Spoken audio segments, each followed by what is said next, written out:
प्रदेश में बिजली की बदहाली पर प्रतिपक्ष के नेता टीकाराम जूली ने सदन में सीएम भजनलाल और ऊर्जा मंत्री पर आरोप लगाया है। जूली ने कहा कि सीएम और ऊर्जा मंत्री के बयानों में विरोधाभास साफ नजर आता है। ऐसा लगता है कि बिजली की सप्लाई को लेकर सरकार संशय में है।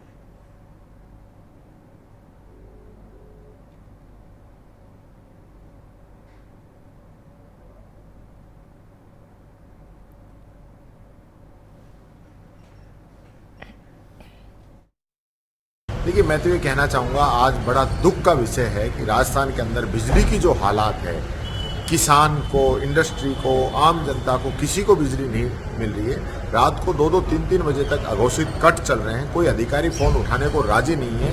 फ़ोन उठा लिया तो जवाब देने को राजी नहीं है। उनके पास स्थिति नहीं है। वो कह रहे हैं कि साहब बिजली नहीं है तो हम कहाँ से बिजली दें। नई बिजली परचेज कर रहे हैं, नई बिजली की व्यवस्था कर पा रहे हैं। ये सारी स्थिति इनकी बनी हुई है और बहुत बड़ी बड़ी बातें कर रहे थे। ट्रिपल इंजन की सरकार है, यहाँ भी है, छत्तीसगढ़ में भी है, दिल्ली में भी है। हालत क्या है?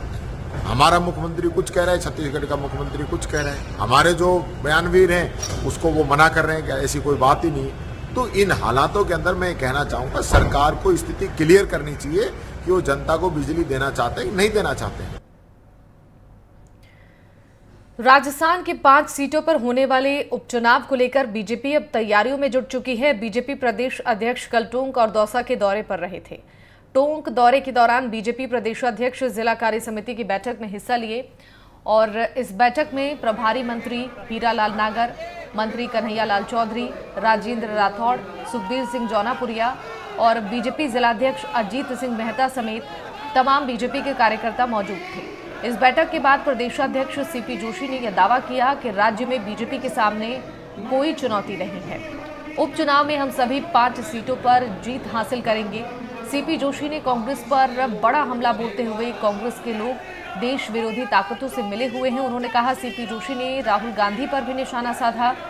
राजस्थान उपचुनाव की घोषणा अभी नहीं हुई है, लेकिन इसके लिए बीजेपी ने अभी से ही तैयारियां शुरू कर दी हैं। चूंकि लोकसभा चुनाव में बीजेपी को भारी नुकसान हुआ है, लिहाजा बीजेपी अब कोई कोर कसर तैयारियों में नहीं छोड़ना चाहती है। उपचुनाव के ऐलान से पहले ही वो अपनी रणनीति बनाने में लग गए हैं।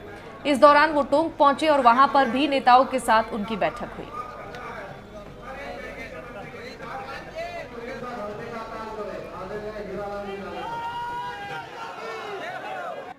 कांग्रेस को अपना इतिहास देखना चाहिए, ना सिर्फ जम्मू कश्मीर बल्कि देश भर में। ये 56 में पहले समेट गए हैं। एयर स्ट्राइक और उरी और पुलवामा में जो हुआ वो एक छटपटा का हमला और इसका जवाब भी दुश्मन राष्ट्र में जाकर हमारे सैनिकों ने दिया। ये पहला अवसर है हिंदुस्तान में और मोदी जी के बनने के बाद जीरो टॉलरेंस का आपने देखा होगा आतंकवाद पे, न सिर्फ भारत में बल्कि दुनिया के मंचों पर इस विषय पर मुखरता से अगर किसी ने बात की तो नरेंद्र मोदी जी की। कांग्रेस डोटासरा जी को तो थोड़ा ये भी देखना चाहिए कि बाटला हाउस में जब आतंकवादी को एनकाउंटर में मार दिया था, उनकी अम्मा सोनिया गांधी जी पूरी रात सो नहीं पाई थी। इसका भी जवाब देना चाहिए जनता के। तो वही उपचुनाव की तैयारियों को लेकर सीपी जोशी दौसा भी पहुंचे थे और यहां वो मंथन कार्यक्रम में शामिल हुए थे। इस कार्यक्रम को संबोधित करते हुए सीपी जोशी ने राहुल गांधी का नाम लिए बिना उन पर तीखा हमला बोला है। सुनिए क्या कुछ कहा है उन्होंने।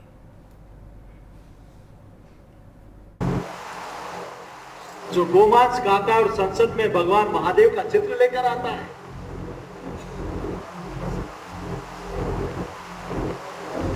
आप सबसे विनती है,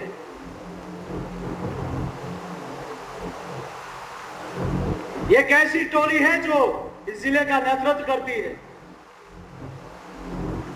ये कैसी टोली है जो नीचे तक अपनी बात को, केंद्र और राज्य की बात को पहुंचाने का वादा रखती है? ये कैसी टोली है जिनके नेतृत्व में विधानसभा और लोकसभा का चुनाव हुआ, नगर निकाय और पंचायत राज का चुनाव भी होगा। आप सब लोगों से विनती है